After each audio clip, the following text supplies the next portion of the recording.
Yeah. Hey, hey, hey, here's the wake up call. Ooh, ooh, with Reverend Horace Sheffield. Rise up, wake up, let the truth be told. The wake up call.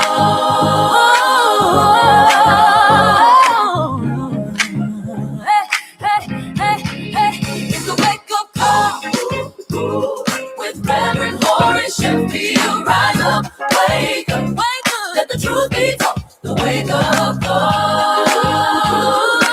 Reverend Horace Sheffield. Rise up, wake up, let the truth be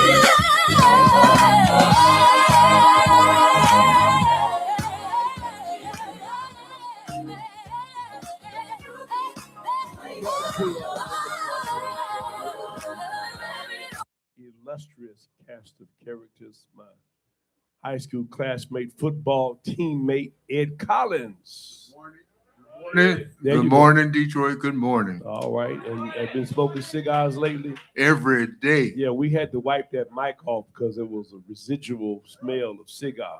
Is that right? Yeah, we told we're gonna have a no smoking thing. Well, you're not getting the smoke, so leave the mic alone. No, but other people use the mic and they tell me they can't stand the smell. Well, tell them to keep their mouth off of it. At first, I thought it was your breath, but then they told me it smelled like cigar. Oh, I got mints. I keep mints. Sabrina Athena, welcome to the show. Peace. What's up? What's up, Dabo? Yeah, What's up? Your mic is a little skewed, but that's all right. Doesn't sound like the rest of ours. David Felton, welcome to the show. Good morning, ladies and gentlemen. Yeah, see how David and mine and Ed sounds? Okay. And of course, our audience. I had a gentleman who was here last week. He told me this is OGC. I said, what's that? He says the old girl capital. Y'all make some noise, OGs. I don't know. All right, the next few weeks, we're going to have more tickets to pass out for our concert on the 18th. Stokely, Karen White, and there's somebody else in that concert. Randy, yeah. So that's at the Music Hall. Tickets are selling.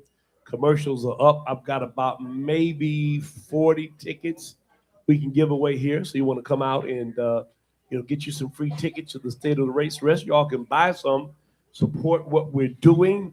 That's on Ticketmaster, or you can keep some money in your pocket by going to the Music Hall, not paying those exorbitant Ticketmaster fees. Also, you have the 25th there too. We have a great town hall on the 25th with Angela Yee and Michael Eric Dyson and Ben Crump and Alexis Kerr, who is Vice President Honda, will be mediating that or being over the panel. We had a great time Wednesday night with Russell Tompkins and the Stylist. Woo! Man, who was here? Raise your hand. Was that our call? Everybody said that was the best one ever. And, we've got a bunch of ones. We got Christopher Williams coming up. We got Bruiser Wolf next month. Yep. Donnell Rollins. Keep going. Bruiser Wolf. That's Kevin Durant is in some of his songs. You got next. Go ahead next. We'll be rolling through them. This is a Mirror Talk. This is our Wellness Guidance Center, and it's an opportunity for women to come together and talk about how terrible your men are. But go ahead, keep going. I hate him. When you coming home, honey? We changed the date to the 25th. This is my and the church's anniversary. My good friend, my son, I'm his mentor. He says he calls me Unc, and that's Jamal Bryant will be here. You want to come out here and preach. Forget the boycotts and all that, but in terms of ministry and preaching, he's definitely on. Next, trap therapy, and that's for women that want to know how to trap a man. Or your trap done got you in trouble. That's on March 28th. That's at the Bridge Center. And Monet McClendon runs our, whoever's phone that is, we hear it over the air. All right, so mute your phones up here. Next. That's it. Okay, so I told you about the other shows, and go to Event Noir. They're all there. We're in the process of booking some more shows. A lot of people said to me they love DC Curry. Who was there for that show?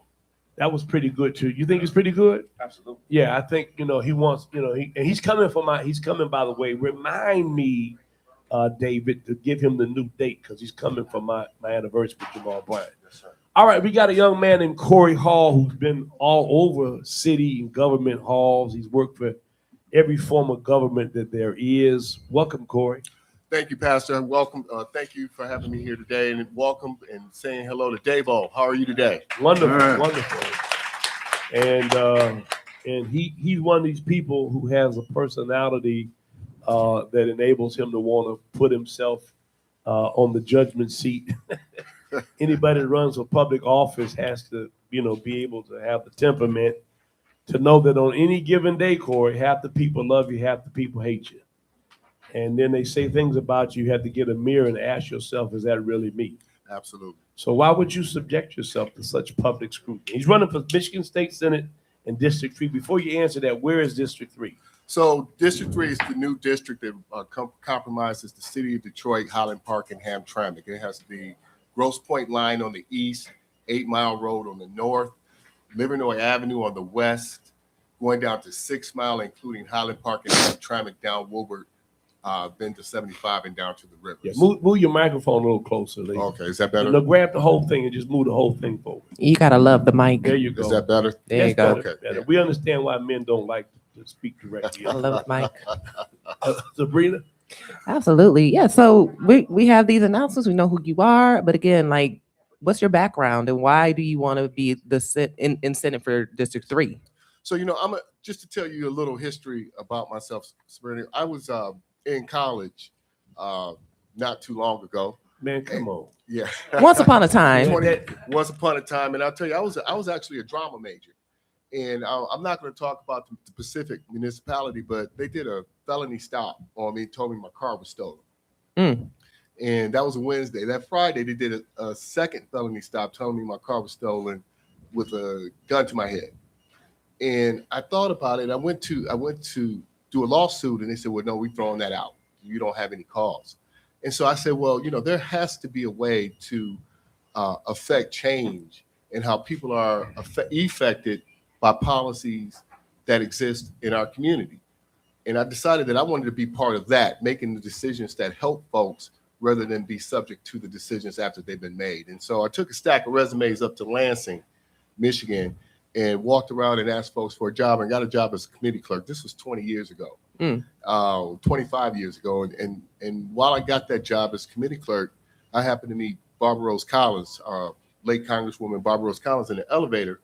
And on the first floor, and by the fourth floor, I had asked her for a job. She asked me why, and I was moving back to the city of Detroit, working for her in the then 15th congressional district as a staff assistant. Yeah. So when I tell people about the having an elevator speech ready, have an elevator speech ready, because it does work. Yeah. And I went on from Congresswoman Barbara Rose Collins to get my master's in public policy and administration from City University of New York, and came back here, worked for Wayne County Commission and the Wayne County Executive, then Ed McNamara.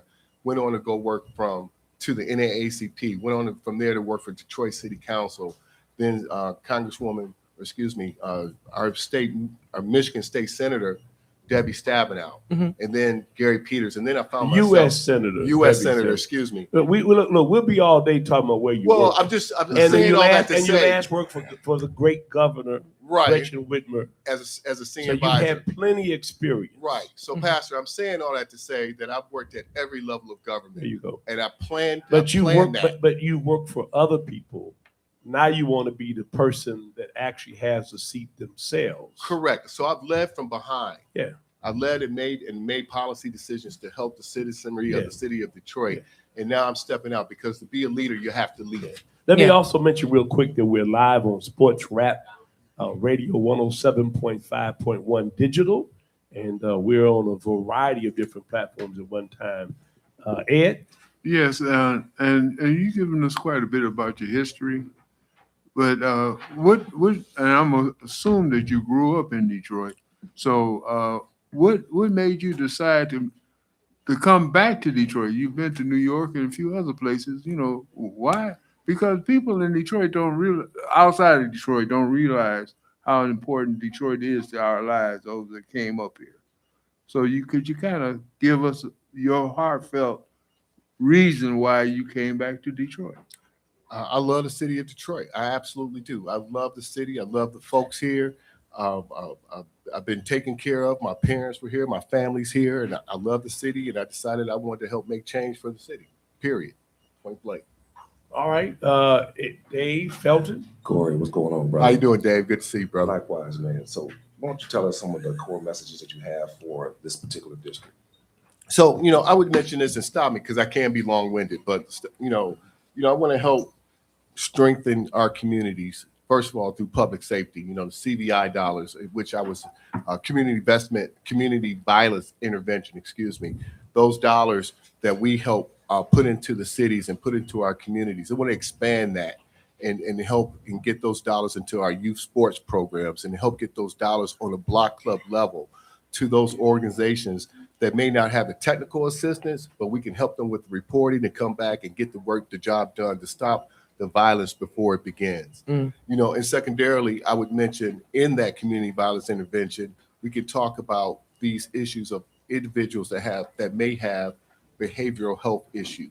Mm-hmm. And when you get there and you're in a family environment and you have that individual with a behavioral health issue or mental incapacity, they come in and they automatically want to call the police. Yeah. Right. And then that escalates these things. It escalates them.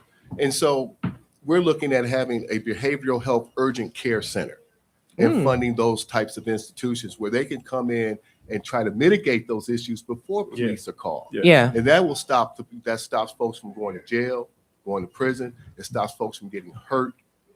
And there's an intermediary step that can happen to calm those things down before people are called that escalate and go to jail and things of that nature. Dabo years ago, along with Gladys Barsamian, who was over the juvenile courts, actually created that youth assistance program, where, in the suburbs, let's be honest, white kids were taken home. The officer would tell the parent, what they did, and they'd be given multiple opportunities. And our kids were put right into the juvenile justice system. And the chief judge at the juvenile court at the time was Gladys Barsamian, who said, look, these kids need diversion. They need an opportunity to not be put in the system. So the youth assistance program was created. David was involved with that. So that's a very important thing. I mean, when I was coming up, we knew Levi Jackson, who was over the youth division, and your parents would take you over there on Grand River and 12th, that castle-looking building where the youth division was. Yeah. In fact, my dad had me locked up in there for about 4 hours, and that was enough to deter me. So here we are in the state of Michigan. Let's talk about you in the context of the topography, political topography, right? We had control of the House and the Senate and the governor's office. That has changed. The impact of not having control or not even utilizing it in lame duck is being felt. What would you do if, in fact, you're elected and you have Democratic control again? What are some of the things you think need to be done differently than what's currently taking place? So first and foremost, I think that we need to get away from, we need to get back to the institution of being able to negotiate and understanding that we may disagree on 10 issues. Okay, that's fine. But what are the 2 or 3 or 4 issues we can agree to negotiate on? And let's focus on those and getting the job done that way. It seems to me that we have gotten staunched into our issues and we dug in. If you don't agree with this issue or that issue, we're not talking to you on any issue. And that's not how it works. We have to be able to work across the aisle. We need to be able to go and I'm not saying there have to be some issues that you're not going to negotiate. Absolutely. But where can we move the needle forward for the betterment of our constituency base and the betterment of the city of Detroit and the citizenry of the 3rd District? And that's what I'm about. How can we move forward? And I realize that all movement is not great big steps. Some of the movement is incremental. And that's okay. That's okay, long as we keep moving forward. All right, Sabrina? Absolutely. I caught that you said you graduated from a CUNY school. I went to SUNY school. I went to Oh, FIT, okay. and so you seems like you're a Detroit native New Yorker as well. Now I know I didn't want to move back to Detroit until I could give back to Detroit because we have enough consumers and culture vultures. What about your experience outside of the state of Michigan and Detroit? Do you feel like you have gained to come and give back to us in terms of how you represent us? So, I would say the diversity in the cities that I lived in. Living in New York, living in Cleveland, Washington D.C. I realized that there are great communities and folks. There's value in learning about other cultures. So much value. So much Yeah. value in learning about other cultures, and you bring those experiences back, and so that we're not thinking so linear about how to get things done. Do you find that Detroiters are linear thinkers sometimes? No, I think that when some of the beauties of our city are also some of the things that we need to work on. I mean, because when Detroit being a 98 or 90% African American city, and we see ourselves all the time, we forget sometimes, and I think some of our leaders forget sometimes that there are other institutions and other capacities out there to help us move forward. Yep, more and more every day.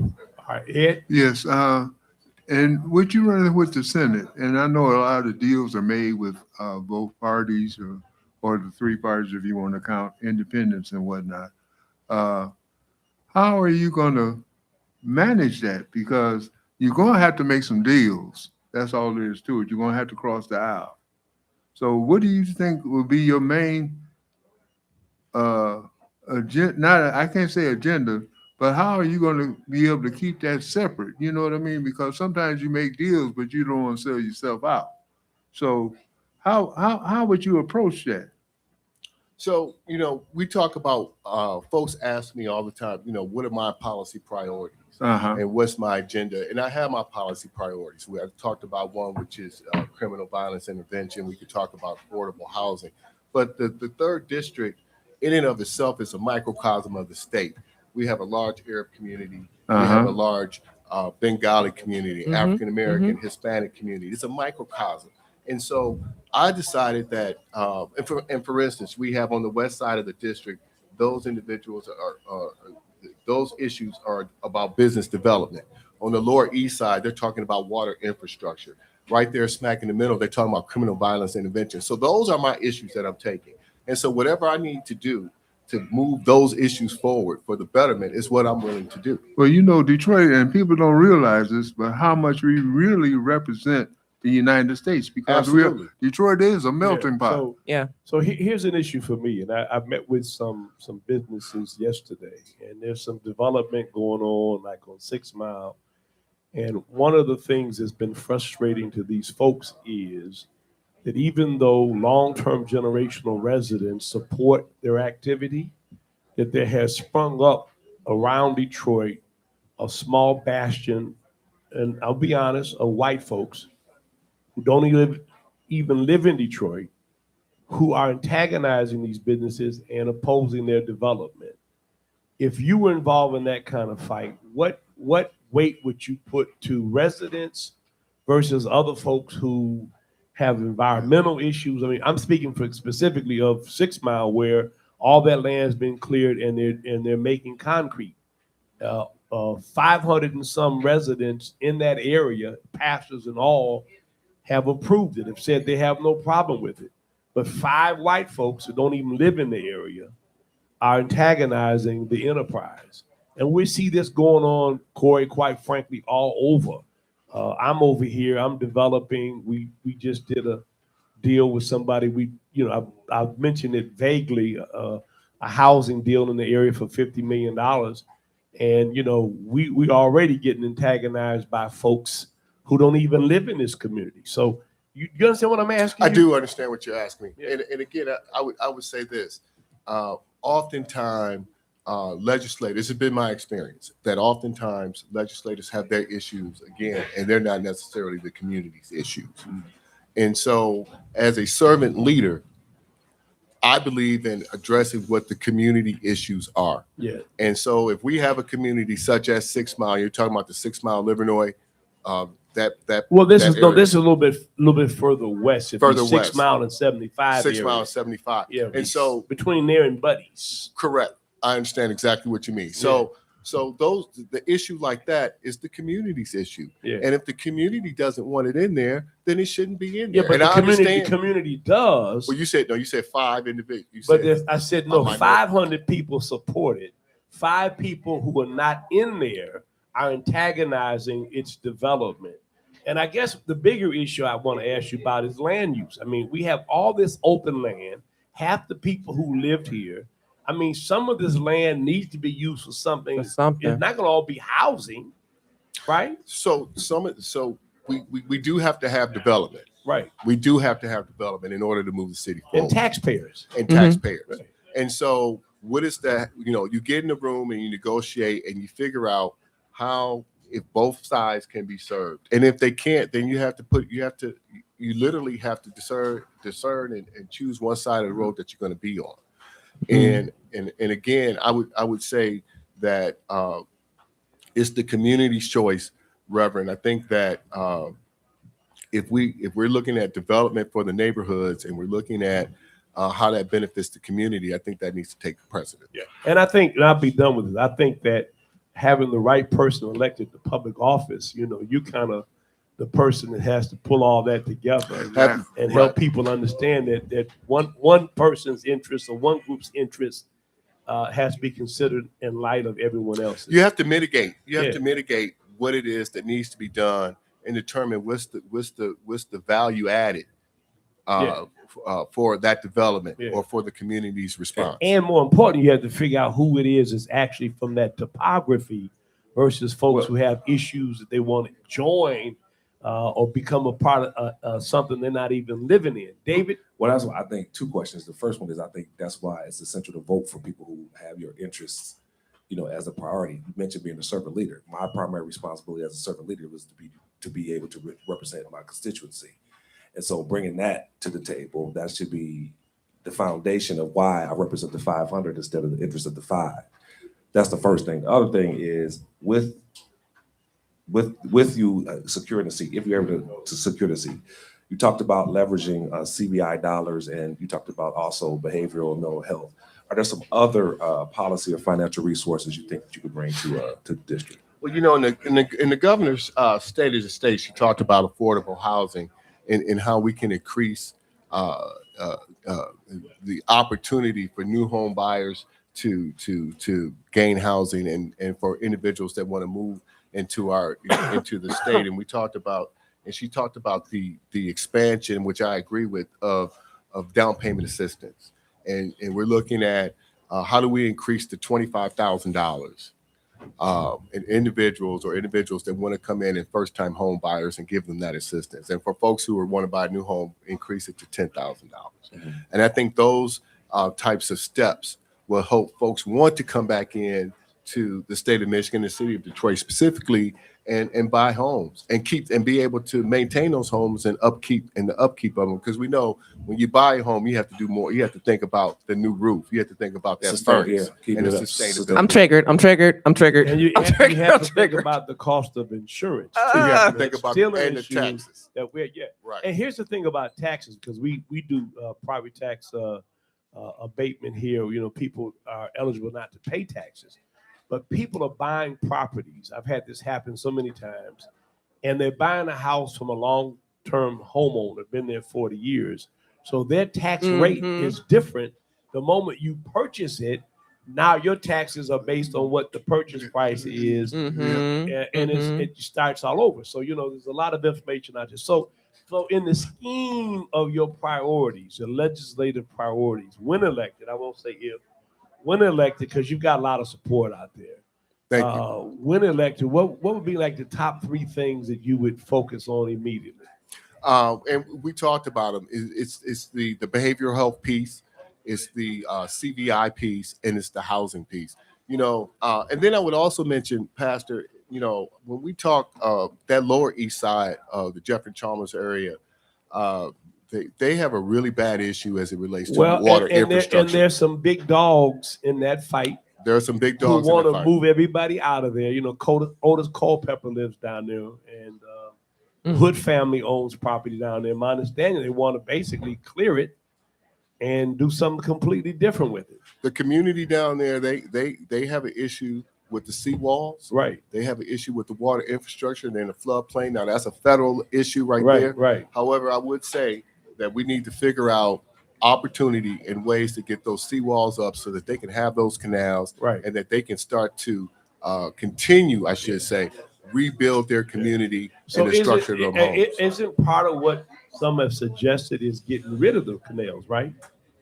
That would be I've heard tragic. some tell about some of that. There are some entities that want to get rid of the canals, and as I said, you know, the community does not want that. They want the seawalls up so Yeah. that they can enjoy the canals Yeah, going because out they've to the, been, you to know, the river Otis as has a well. boat behind his house. Absolutely. We got a know? question that came in. If I can ask it, Bishop. Yeah.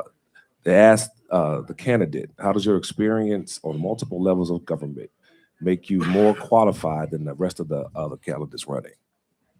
So I would say that my experience makes me more qualified in that I've developed the relationships and am able to reach across the aisle, reach across and talk to those policy decision makers. Because as we say, legislative, we dictate legislation.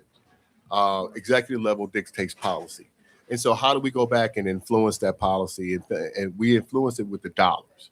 And so you have those relationships. I have relationships with the Senate Majority Leader. I have relationships with the Senate caucus chair. I already have those relationships. I don't need to develop those. I have them so we can go in, and there's a trust there already. So I can go in there and have these conversations. And when I talk about the advocacy for the city of Detroit, you know, I believe that the vote is the most important piece that you can do when you're in the legislature. There are two other things, though. The second is bringing finances. You won't be home watching your dog, I hope. No. But the second most important thing is to bring resources back to your community. And then the third is advocacy, is advocating for the district that you represent. Because we all know the most important decisions that are made that affect us, we're not in the room.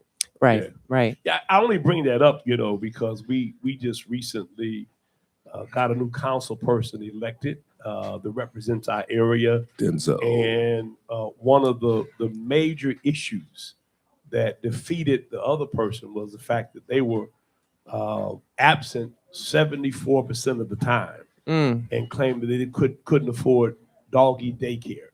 Now, you know, it's important for you to be there. I mean, you can't shape public policy. You can't achieve your agenda if you're not present.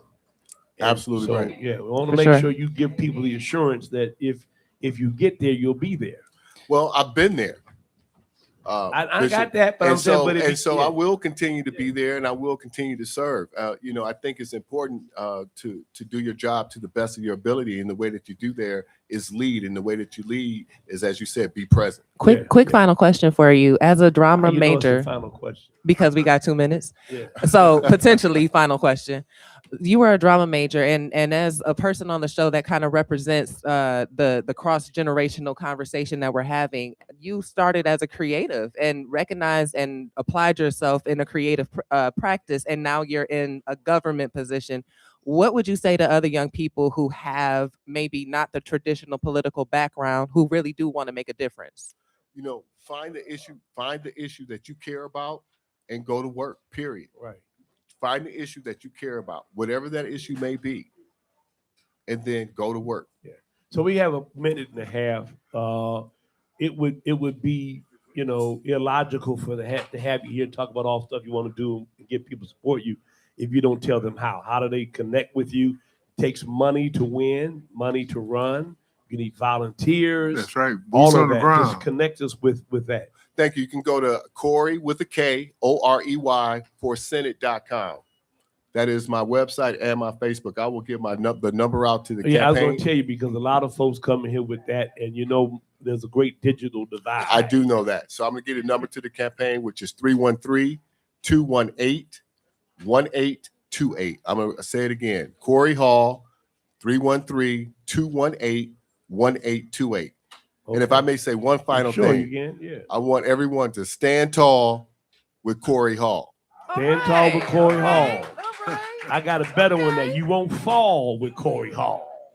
How about that? I like that too. All right, we're gonna have. I'm gonna our- use that now. Don't get mad at me. They use my stuff. Curtis Hertel is using my 3Ds. Don't do Doug, and he got T-shirts.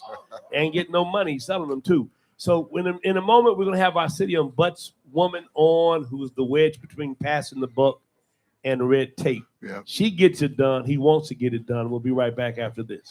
Thank you. Hey, hey, hey, here's the wake up call with Reverend Horace Sheffield. Rise up, wake up, let the truth be told. The wake up call.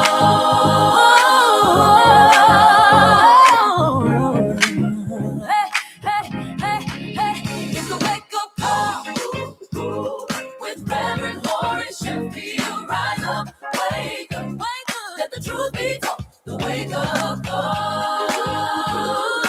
Reverend Horace Sheffield. Girl, Erica Alexander, and every Saturday morning I get my wake up call with Reverend Sheffield. Make sure you go on and get some of that. All right? What is that? Is that someone called? Is it Saturday? Every Saturday morning, 8 a.m. to 10 a.m. on 101.5 FM or 1500 a.m. The Wake Up Call with the Reverend Horace Sheffield.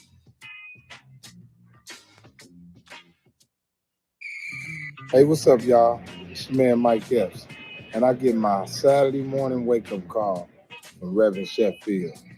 Make sure you get yours. I'm Hester Wheeler, and I get my Saturday morning wake-up call from Reverend Horace Sheffield.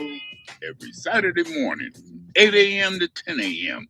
on 101.5 FM or 1500 a.m. The Wake Up Call with the Reverend Horace Sheffield. This is Super Bowl champion Lomas Brown, and I get my Saturday morning wake-up call from Reverend Horace Sheffield, my man. This is Grover Kings, and I get my wake-up call from Reverend Horace Sheffield every Saturday morning, 8 a.m. to 10 a.m. on 101.5 FM or 1500 a.m. The Wake Up Call with the Reverend Horace Sheffield.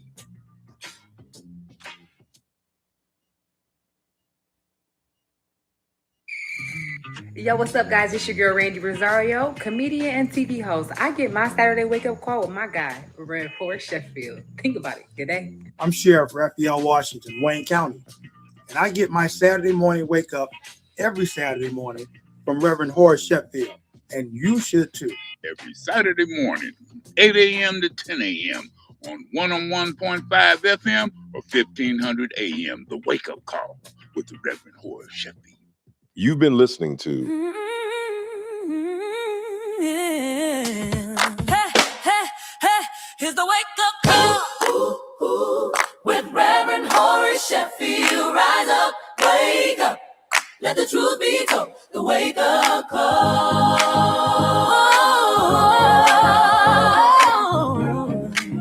Hey, hey, hey, hey, it's the wake up call with Reverend Horace Sheffield. Rise up, wake up, let the truth be told. The wake up. Bring it up, bring it up, bring it up. Bring it up, bring it up, bring it up.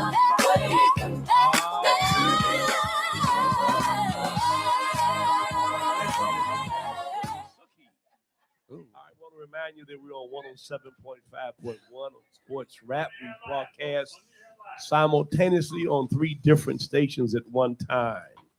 And you want to introduce our guest? I would love to. She's not on either.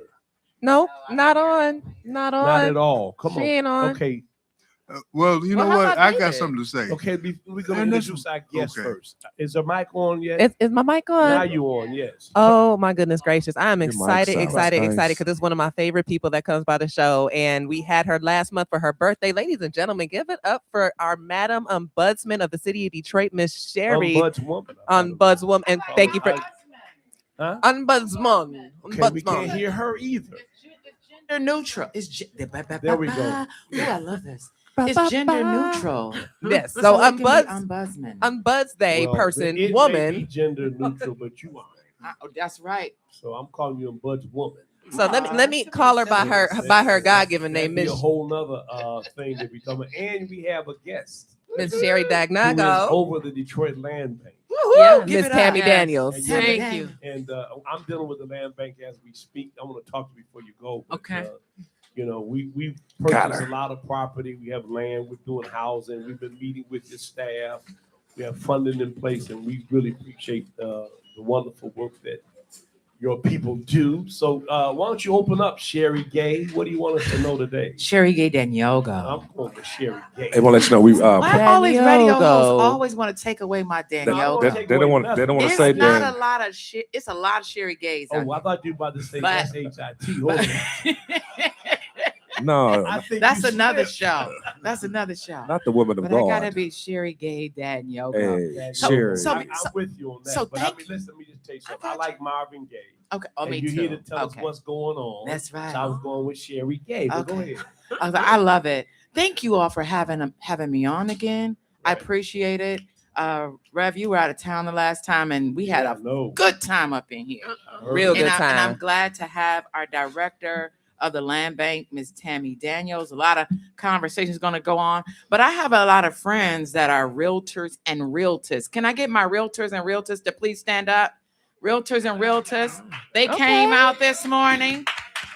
There All is. right. There- Okay, but here's the thing though. If they do any deals in here, we split the commission. Okay.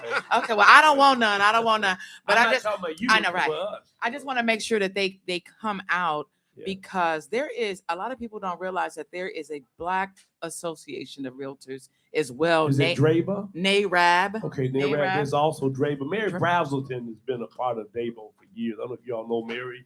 And so the Black Realtors, different variations have met here over the years. But Yes, so I'm glad they're here. I'm glad to hear Okay. too. All right, tell us, Madam Land Bank Czar. Okay. There's not a lot of stuff left, is there? Well, there's a lot of vacant land. Lots, Yeah, but not so- houses. no. Tell us about that. So we used to have an inventory of something north of 115,000 pieces of property in our inventory, but we've successfully reduced that to about 57,000 pieces of vacant land. And we have about 750 structures that are left available for okay. sale. And so, yeah, we're coming to the end, Yeah. which is a good thing. It is. And so, there are people out there who want to know about lots. Tell us what the current policy is on that. Wow. So there's so many programs Yeah. to buy vacant land for individuals. If you you own property in the city, you have an occupied house in the city, you're eligible for side lots. Those are the adjacent vacant lots right next to your home, and you can buy them for $100. Right. If you live within 500 feet of a vacant lot, you can get that for $250. Yeah. If you are a community group, a neighborhood block club, you can access vacant land for community for agricultural gardens, Right. pocket parks. You could do that for reduced pricing as well. And if you're developing like we are, they give you a percentage based on some things. So Yeah, absolutely. I've been learning all of that. Yes. But here's my real question, because we have people coming in all the time. So, and we bought houses over here and bought lots, houses that were empty and renovated them. But I have people who buy them, and what is the tax ramification on that piece of property that an individual buys for $100? Is it the normal assessed rate for that for that land? For that or- vacant land? Yes. So you will get a tax bill. Okay. But it's going to be low because it's based on the vacant land Okay, value. So it's okay. $25, $50. Okay. So it's not high, but what I would make sure everyone pays attention when they get that tax bill, because Yeah. people, they buy the lot from us and then they'll lose it because they haven't paid the taxes Yeah, on it. And you don't yeah, want to do that. yeah. So combine your You gotta pay parcels attention to that all the time. every year. And people, and that's a whole nother conversation. They're nonprofits. I have people coming and losing commercial property. Well, I'm a nonprofit, but you have to apply for Right. nonprofit exemption. It doesn't come automatically. Sabrina? Absolutely. So what has what have been the impact and results of the Detroit Land Bank Authority? So Your mic, yes. Your mic. I heard her though. The impact of our work. So as recently as like last November, a group called the Nigel Consulting Group did a study of all of our work and found that we have contributed over $2 billion to property owners in the city. So individuals who have purchased or live around property that's been impacted by our work, their property values have risen substantially. We can definitely see that in the city. Those property values are going up. Okay. And actually, for that first time home buyers program, I want my refund because I never got a chance to use it. but that has nothing to do with land bank. I'll just go ahead. That's because you weren't first time. Yes, I was. Anyway, I'm just messing with you. And so we see, we've seen over 13,000 houses rehabbed and they're occupied. We've sold over 30,000 vacant lots. 30,000 lots? 30,000 lots. And currently, like I said, we have 57,000 left. And more than half of those are identified as either side lots or neighborhood lots, which are Available Detroit to the residents. to the resident. Those are for Detroiters. So they need to go on the website, take advantage of the opportunities. Actually, in next month, in April, we're going to drop a whole new slew of lots that have never been offered before that are going to be side we lots. got an email yesterday about all the lots we inquired about, and then subsequent emails. Oh, here's 3 more that we didn't know. So, Madam Ombudsman, Ombudswoman, what percentage of your time do you deal with folks who inquired about the land bank or issues with that kind of stuff? So thank you. We took office October the 6th, and we use a dashboard that helps us to disaggregate that data and find out what percentages. We are pulling our numbers now because March 30th, I think, is our day to present before a city council. Okay. We took the time to meet with all the department heads, or a number of the department heads, where there are some of the biggest challenges and complaints. And really, it's a lack of information that's available. We do have some, but we have not broken it down just specific to the land bank. I think the last time we were in office, and we've been working on we did an audit when we came in, and we had a number of open complaints, and we met with the director, and we're working together to make sure we're sharing that data, closing out. Get We get a significant amount, but I think it's more than anything, it's because people lack the knowledge and understanding of how to apply for said lots, said properties, and people forget in some instances to stay on track with the revitalization plan. And another thing that we have to point out, and I know the director will get to this as well, is in our community, sometimes people don't always open their mail, not looking at the emails. And the land bank, because I know from personal experience, they send out frequent updates, and all you have to do is show them. But sometimes our folks get overwhelmed and say, well, I can't do it all, so I'm not going to do anything. Well, if you're that scared, just go like this. Jesus. So my last question, we're going to open it again, is what about wastewater and rainwater runoff? Are those lots, are they billed for that, drainage fees? Yes. Okay. We were billed for it as well. So no one is exempt from drainage fees. Scoot a little closer to your mic. No one is exempt That's from much there we better. go. No one is exempt from drainage fees. And what would an average fee be like on a lot? You know what? I can't. I But don't see, want to guess. we I don't just wanna put make up. this out here because people need to know everything that's involved with that. And as you said, they buy the lot, but then they don't do the things that are necessary to keep it. David. Thank you for joining us on today. Absolutely. With regard to people taking advantage of the Detroit Land Bank Authority, do you have any data that supports how many Detroiters are able to versus those that are outside of Detroit? So yeah, we do. So 82% of our sales have been to Detroiters. All 82%. right. So All this right. notion that there's all these out of town developers coming in and buying up all the property is just not accurate. And I thought it was a great opportunity for you to just dispel that myth. So David knew the answer already. That's awesome. I also, just let everybody know, side lots and neighborhood lots are exclusively for Detroiters. Right. So half of the vacant land that we have available is for Detroiters. So there's that's over 50% right off the bat of anything we sell going forward is earmarked for Detroiters. So yeah, the notion that all these developers are coming in just is not. Well, accurate. there's a notion like on Grand River here, because we have the McKenzie Noble Community Collab. We We have real estate all up and down Grand River, right? And we have meetings. I mean, people think the Chinese are buying. Mhm. Have you heard that? Oh, absolutely. That's the biggest one. The Yes. Chinese are buying everything. You know. Yeah. So Yeah. in fairness, there've been one or two because Yeah. we've had to deal with them, but Right. the They're- vast Not like majority that, of our Detroiters They're in the 18%. trying to Yeah. get, Do something. yes. Ed? Yes, and I hearing you correctly as far as the taxes go, then there are individual taxes that go out for the lots as opposed to your own property, your residency. Yeah. Is there a way to combine all those? Yes. Because I know myself, having more than one bill going to the same entity, I'll see one, and I'm an old guy. So I see one bill and take care of that bill, and I'm thinking I'm up to date. I'm sorry, So- but Jesus is coming back because Nick will finally admit he's old. But you understand what I'm Absolutely. saying? And you are raising an excellent point. Everybody who owns multiple parcels should combine them into one, because Yeah. if you have individual parcels, you're gonna get individual tax bills. Well, and So combine when it. you came on this parking lot, those were structures at one point. So we've combined. There are two other parcels. We own a building on the corner as well. Mhm. So there are two other parcels that we joined to this building. Everything is on one bill. Excellent. So Yeah, that way well, you don't the lose average it. person doesn't know that. But they though, need see? to do that. Yeah. But even still, here's the big problem. Because I have a member of my church has wonderful commercial property, nonprofit, never got it exempted, and he just lost it. People have to keep up with this. Yeah. We have a person that works for us, Deborah Anderson, who does this every day. Is she here today? Yeah. Where's she at? Over there. Deborah will file your property tax exemption form for you. All of that stuff we do absolutely free. The Gilbert, as you know, Family Fund and them have supported that kind of work.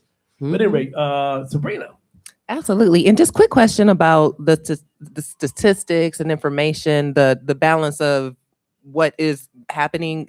Are those reports like available to the public at all for like kind of cross-reference? So we do a quarterly report to City Council that we put on our website, so you can see what's happening across the entire organization on a quarterly basis. What I love about that is it dispels trolls like the one that's in the chat right now, but we're going to move on. So can you please tell us about the They're not program? trolling the land bank, they're trolling you. No, they Sabrina Athena. They found me. They found me. All right. So the United Community Housing Coalition. How are you guys working? How do you guys work with that program and to keep Detroit residents in their home? So we recently brought them on to help us because we had a very large inventory of structures where people were occupying them, and a lot of them, they had previously owned it, they had lost it to taxes, and we have a special program that if you can show the previous connection, you can get the house back for $1,000. And so we've successfully, over like almost 1,400 times, we have reconnected people with their property. Well, but the land bank is the boogeyman. So a lot of people, when we try to reach out and say, call us, they don't call. Yeah. They don't call. And they are missing out on the opportunity. You So gotta face your Before we forget, what is the number for the land bank? The main number. The main number is 313-974-6869. One more time. 313-974-6869. And there's a website. That's www.buildingdetroit.org. Right. And you can email us at inquire, INQUIRE, at detroitlandbank.org. And you can go on the website and actually pull up lots and see their availability. Absolutely. Some of these lots are, you have to offer them to the resident first. I think it's 90 days. 180. 180 days. I know some time period after which they're eligible. I want to mention our police commissioner, Daryl Woods, in the house. You still on the police commission? Vice Chair. You look around like you don't know what I'm talking about. I also see Frederick Douglass in the house. Frederick Douglass? Oh my God. How can see nothing except by demand. Come on. Rev, my staff, I want to shout out shout out to your staff. My chief of staff. I have more than her, but she shared this last budget numbers for complaints was 269. Linda Wesley's over there, chief of staff. All right. Who else is here? My assistant. All of you people with Sherry, stand up. Assistant education ombudsman. They not standing up. Yeah. Tracy's back there. I have a few of them. Yeah, because I just want to know, because I was told that you had more guests than we did. Oh, wait. If you came by way of my invite, stand up. Linda, Michelle, all my That's people what I'm are trying here. to get to. All right, okay, good. Now all y'all sit down. All my regulars stand up. All my regulars stand up. Y'all stand up.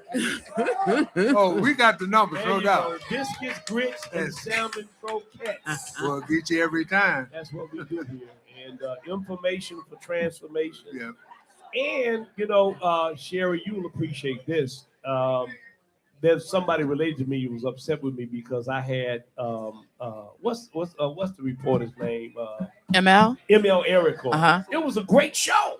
Well, you're a media. It was a great So show, silly. and people were able to push somebody back related on to me. stuff. Yeah, and media. give them data about what he'd written about, what was, blah, blah, blah. So, I mean, I invite anybody on it. And because I think, number one, and I'm get off my bandwagon, is I tell people all the time, I'm tired of black people that love black folks but don't know any they like.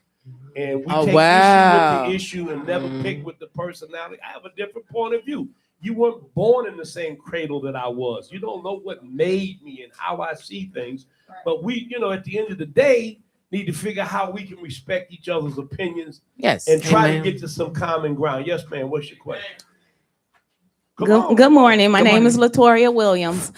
I'm gonna get to the question, but I just want to give a major shout out to you because I followed you from state rep to DPS. Now you are ombudsman, and I just can't wait to see what you're gonna do in this space now. Thank You know, and just everything that you do, I really want to thank you and appreciate that. And I heard the complaint, 289. So that's one question that I was going to ask, and you Okay. answered that question coming up. But just some other things that you're going to advocate for, because I just remember when you did the water, I followed you from the Water Rights Act in Lansing, and we were there for Flint and things like that. And I love you. So yeah.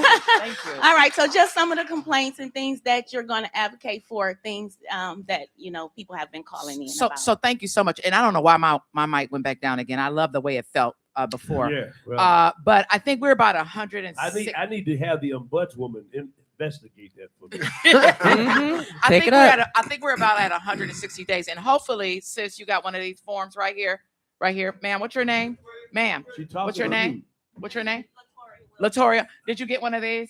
Okay, so great. So I want to make sure everybody got one. So thank you. So for one, coming in to office, the first thing for us to do was to conduct an audit. We did an audit and we found that there were close to about 5,500 complaints previously. A number of those complaints were still open. So I made sure that I got with my staff, got with the dashboard CMTS wing swept system that housed those complaints, and make sure that we flush those out. We closed those after meeting with a number of department heads like Director Tammy Daniels here today. So that's the focus. But we also have a new pillar in our office with education. That's internal and external partnerships. You can't have a thriving city without thriving schools. But in addition to that, the people perish for a lack of knowledge. The city has a myriad of programs, just like the land bank, but it's just educating our constituents and bringing people together, like the realtors that are here today that I want to connect with our director of the land bank so that we can better get information out to our community. So that is one issue and one focus we have. Every department, we met on Friday with the director of civil rights, inclusion, and opportunity. A young man that was here last month came with his interpreter for the deaf community. Yep. We have forgotten about the deaf community in many instances. We don't think that they need support services. And so we sat down with them on Friday, Director Jade Mathis, who walks in, Judge Greg Mathis. But it was a great opportunity to find ways to make sure that more African Americans are certified. We got folks at churches every Sunday doing sign language. Yep. We need to make sure they are certified because the state won't allow them to work with the city and or work with our schools. And we are short on interpreters, and that community is hurting. We want to make sure that people have access to whether it's the water department, the lighting department, DPW, BC, a number of properties that were unfairly Speak right into the mic. torn down. Give me my mic back. Yeah. That were unfairly torn down. They have worked with our office in just these short few months and reduced the number of days from 30 days to 7 days. And I just want to shout out Director There you Bell go. from But BC let's for do this. doing We have that. about 3 minutes. Want to make sure we get everything in. Number one, she wants to clarify what she means by sign language. Okay, just because you can put a finger up don't mean that's sign language. Exactly. And put the right finger up, please. Thumbs up. How do they get certified? They get certified by going through a state certified program. But Rev, we need to talk about this a little bit more in depth very soon, because just like they changed legislation to accommodate psychologists, returning teachers to the classroom, a number of credentials, they need to lessen the criteria because communities are hurting. And anytime you have children that are in school that can't get the support they need, and in the city of Detroit, we have the deaf community that is left out on many events, many initiatives, and jobs. I asked the other day, how many people do we employ that are deaf? And it did not sound good. So we got to do a better job of being more inclusive for all city residents. They got mute. So we have about a minute and a half. Tell people again who you are, how they can contact you, and all of that good stuff. Thank you so much. Again, I'm Tammy Daniels from the Detroit Land Bank Authority. If you want to reach out by telephone, it's 313-974-6869. You can email us at inquire@detroitlandbank.org. You can go on our website and you can search our inventory. You can inquire about our properties. We also have monthly events. I host a monthly Instagram Live. It's every second Monday from 12 to 1. You can join me talking with Tammy. And then we do a monthly in the community office hours where we bring staff out, our compliance team, our vacant land team, to help you apply for lots, help you with your compliance. That's the next one is March 23rd from 10 to 2, and it'll be at the Pages bookshop. Oh, awesome. By my house. April 1st, we're having a community resource fair. It's your baby bookstore. We need to talk about that. Okay. We have everybody that's going to be there doing different things. So we We'll really join appreciate you coming. Rev, can I ask a question of your audience? Have any of you ever had a land bank property, want a land bank property, have problems with the land bank? Any hands out there? Okay, so is there somewhere for us to go to the side for those that may have a question? You can go in the back office. Okay, if you have questions, we'll go in the back. That's an additional fee. Now we need to talk about. We need to talk about a budget line item for making sure that we have resources. Here we go. Rev, I got something real important to say. Go, man. We're against a high break. We'll be right back with Manifest with their wellness. You've been listening to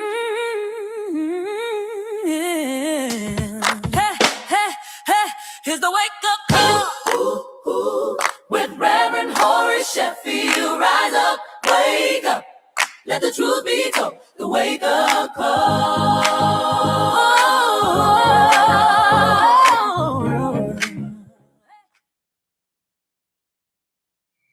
This is Super Bowl champion Lomas Brown, and I get my Saturday morning wake-up call from Reverend Horace Sheffield, my man.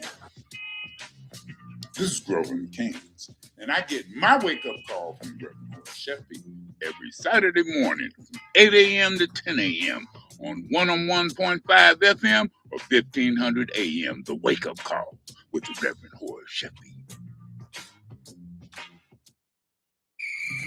Yo, what's up, guys? It's your girl, Randy Rosario, comedian and TV host. I get my Saturday wake-up call with my guy, Reverend Horace Sheffield. Think about it. Good day. I'm Sheriff Raphael Washington, Wayne County, and I get my Saturday morning wake up every Saturday morning from Reverend Horace Sheffield, and you should too.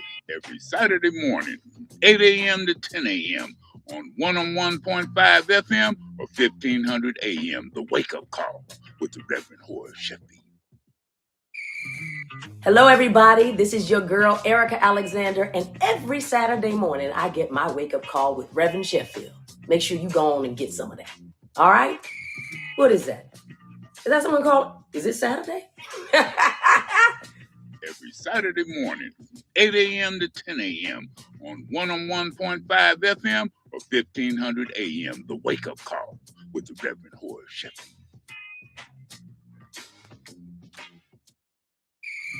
Hey, what's up, y'all? It's your man Mike Epps, and I get my Saturday morning wake-up call from Reverend Sheffield. Make sure you get yours.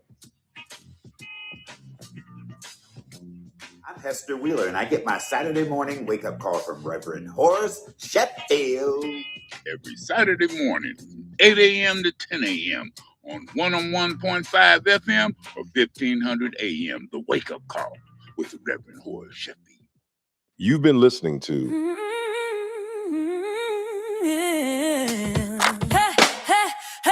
Here's the wake up call with Reverend Horace Sheffield. Rise up, wake up, let the truth be told. The wake up call.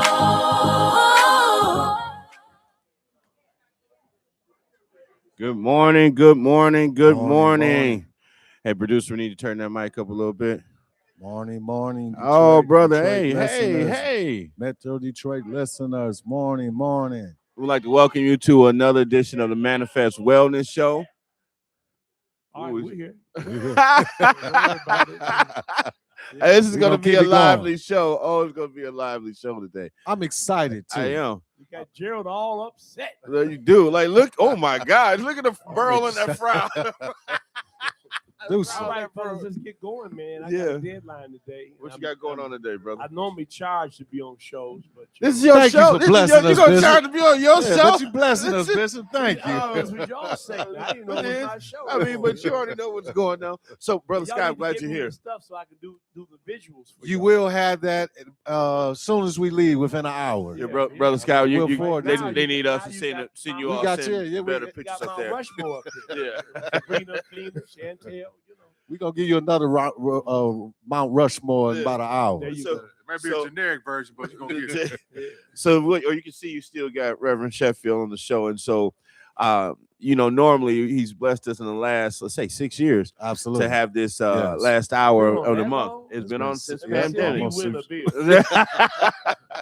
And so, well, we were talking about, we want, it's Black History Month, so we were Absolutely. thinking about Black history now, thinking about in the past, present, and future, and we were like, well, we haven't had a chance to sit down and talk with you, and Okay. and if you look at your lineage, if most folks don't know this lineage, it is Black history, past, present, and future. Absolutely. Right. So, too, I'm glad, Brother Scott, you was able to make it today. I know you had to do a homegoing service. Is that right? No, I actually have my days, but that's actually going to be next Saturday. Okay, Yeah, cool. so, All right. yeah, Okay. All right. have my Well, days. condolences. Well, Condolences. first of all, you made a mistake. You said you had to do your homegoing service. Did I say that? Hey, Did I say I'm that? trying to figure how you gonna Hey, do his good, own yeah, good, homegoing. good Bishop. If I got them kind of, if I got them kind of, something like if I got them kind of skills, I need my own. I need my own radio show. You had the biggest. Yeah, the biggest. Yeah, ain't no question. Is that resurrection, Bishop? That's That's resurrection, just right? bear the paraphernalia. Just bear the That's paraphernalia. resurrection. No, but on seriously, so we were talking about that, and that's a great story. So I don't know. Some folks know, some folks don't. But if you don't, we have Reverend Sheffield as the third, and so you got to think about, there were two before him that helped him get here. And if I'm correct me if I'm wrong. Your grandfather's from Vienna, Georgia? Vienna, Georgia. Right. Came here in 1917. 17, okay. And he worked in the plant? Worked at Ford Motor Company, first black foreman at Ford's. That I didn't know. Over the foundry that my father became president of as the first black elected official of the UAW. All right. And actually, my grandfather recruited black workers because that's the only place you could work as a black was in the foundry. Most dangerous job. Most men come home, eat dinner, and die. Black lung disease, everything else. So, yeah. That's And a whole the fact nother is, story. I was just sharing this the other day. The reason my father did not lose his job organizing the UAW because of my grandfather's relationship with Henry Ford Sr., who told Bennett and the rest of them that they were to leave Lindsay, that they called my grandfather's son, alone. Because anybody that was organizing in the foundry or at Ford's, they beat them up and fired them. Yeah. So that was the interracial committee, My dad right? never lost a day of work. And the interesting thing is, on the day of the Ford strike, I have a picture.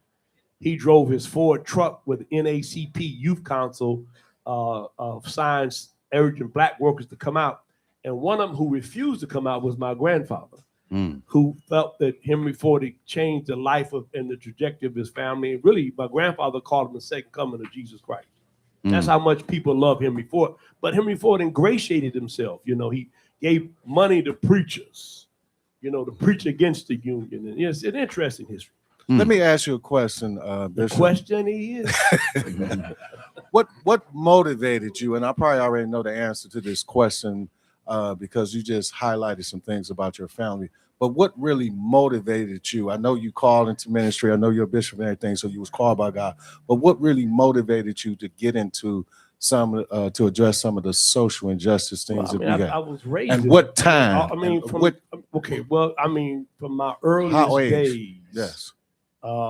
Being around Dr. King and Whitney. Okay. I mean, these were people be in my father's house. I mean, Nipsey Russell, Harry Belafonte Okay. in the basement. And today people would be doing selfies and look who I'm with and Right. But me, I realized very early that God had put me in a unique situation. Okay. I mean, the movement to get rid of Jim Crow and segregation and discrimination, and to be sitting where I was sitting and seeing who I saw that as an indication that God had ordained me really to get as much as I could from that. You were about 9 when they I did the was Walk 9 of years Freedom, old, right? literally at Cobo Hall, Uh-huh. 1963. Yeah. And I have photos of my dad sitting next to Dr. King. And I said, when he moved forward, people would lean back. When he leaned back, they would move forward. And I said to the Lord, what manner of man is this? Wow. And the Spirit says it's not the man, for what you see is flesh and blood. What makes this man great is my spirit in the man. Mm-hmm. I said, well, Lord, can I have a little of that? Mm-hmm. He said, seek my face. I said, thy face will I seek. I attribute that as my first call. Subsequently, later on in life, it was all confirmed. And I want to clarify that just for the people that are listening here. Now, you got that first, quote unquote, spiritual epiphany, if you would, that There you go. enlightenment Yeah. at the age of 9. Right. Theophany, Absolutely. like the burning bush. Absolutely. Absolutely. Yeah. So when you have those type of enlightenments, I mean, and knowing that it had to be something greater than man. Yes. Because Jesus told Peter, who revealed that to you? Flesh and blood could not have revealed that to you. So when we come to that type of awareness, if you would, we know that it could not have been done by man. So at an early age, being that young, how did you even embrace that? How first of all, how did you even process that, number one? First of all, my grandfather and grandmother were 2 of the 11 founding members of Tabernacle. Okay. So I grew up under Jesse J. McNeil, who went to Union Seminary, where I went. And then my mother was Lutheran, so I went to Nazareth. So, I mean, I was raised in a religious culture. On Sundays, my grandfather, superintendent of Sunday school, Tabernacle, deacons and others would come over to his house, and he traced Paul's missionary journey. See, and this is really powerful because people need scripture. Absolutely. God still speaks in new ways, but he speaks through his word. So I had scripture. And so I was able to identify, like Saul, who I was dealing with. I got you. So I think to be honest with you, I was awakened at a very early age, knowing that I wasn't an accident. Yeah. God had purposely placed me in that context, and I wanted to osmotically absorb all that I can. One of my greatest encounters with Dr. King, catch this.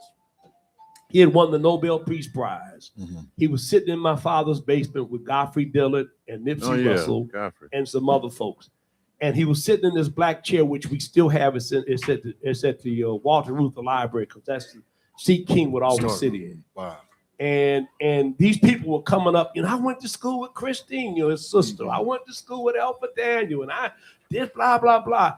And I'm looking at him. And by the way, Coretta always confirmed that Dr. King knew I was just mesmerized. I got telegrams when I preached my first sermon from her. And he said to me, see these people trying to impress me with who they are and who they know. And I have a Nobel Peace Prize, and I don't think more of myself than I should. Wow. I never forgot That's that. a spirit of humility. If you ever met this man, people don't know he bought his first house with money from the Nobel Peace Prize. Wow. He drove a Chevy Biscayne. His wife made him buy the house, and he was the real deal. Can you describe what a Chevy Biscayne is? I mean, that's like a Ford Custom 500. That's like the basic car. Okay. You know, I mean, Wow. civil rights leaders today driving Bentleys. There they are. Okay. with jets. That's where I want. That's where I was going at. Okay. So in the time when your father was organizing in the South doing voters' rights, I found out about, reading about Ella Baker and the things that they were trying to do to her, and really, how were you ever at fear that your pops wasn't coming back? Well, first of all, my dad had a red file. The state of Michigan. What's a red file? That's the people that the government spied on, said that they were subversive, communists, threat to the country. McCarthyism. My dad was called before the House Un-American Activities Committee, as was George Crockett. But the big thing was I knew. I mean, Aaron Henry and Charles Evers. I know on a couple of occasions my mother awakened us because my father was over the Birmingham Voter Education Project in Alabama. Was very active in Mississippi, that they couldn't find my dad. He was with Charles Evers and Aaron Henry, people like that. We would get up at 4 a.m. and pray for my dad to be safe. So the other thing that's interesting, because I knew all the kids of the movement, as you know, Yolanda and I wrote plays and actually dated for 4 years. I go on and Nan Evers and her children, is that they didn't have an opportunity to go where I went. They were afraid that something would happen to Dr. King's children, but I went to planning marches, right? I was in Selma. Come on now. And so that really shaped my cognitive consciousness, coupled with the Vietnam War. Okay. I mean, can you imagine all the stuff was going on at that time? Right. The cauldron of change. And I had a draft card. I had a 1A classification. Oh, you did? Oh, yeah. You had to look. Gerald tell you had to look at the Sunday paper. They gave you a number. Mine was like 147. And they would put the numbers in the paper, like number 1 through 146. Report on this day, right? And so, given the nonviolence of Dr. King's movement and my sense of activism, I already decided, hell no, I won't go. Okay. I understand that. Thank God for that. And you know what's interesting? They had no TikTok, no Instagram, no Facebook, no cell phones, no texting, no emails, but they were better organized. It's true. At pushing back on oppression and discrimination than we are with all that we had. And I believe that's because it was a move of God. Yeah. And whenever there's a move of God, God will make a way out of nowhere. Yeah. Well, and also the difference is everybody saw themselves in the same boat. Right. Now you got black folks that think you Negroes ought to get beat up because y'all ain't like us. And that's where we're going. I guess that's where we're going, because I know Bishop, you only hear. You got. I know something sitting there. So that's what I'm just waiting. No, I just when you talk about all the movement per se, there's two things I want to tap into, and the first one is that you talked about Henry Ford and how he ingratiated himself to the African American culture, how he did for his own benefit. Oh, thank you. Now we on the same page. Henry Ford Sr. was a racist. Okay. Let me tell you what I know about him. Yeah. He actually supported Adolf Hitler. Ain't no question. Sure did. Ain't no question. In addition to that, Believed in eugenics. And wrote one of the most racist books ever. Crime. He robbed George Washington Carver. Yes, he did. Yeah. Brought him, built a lab for him out there in Fairlane. Brought him in.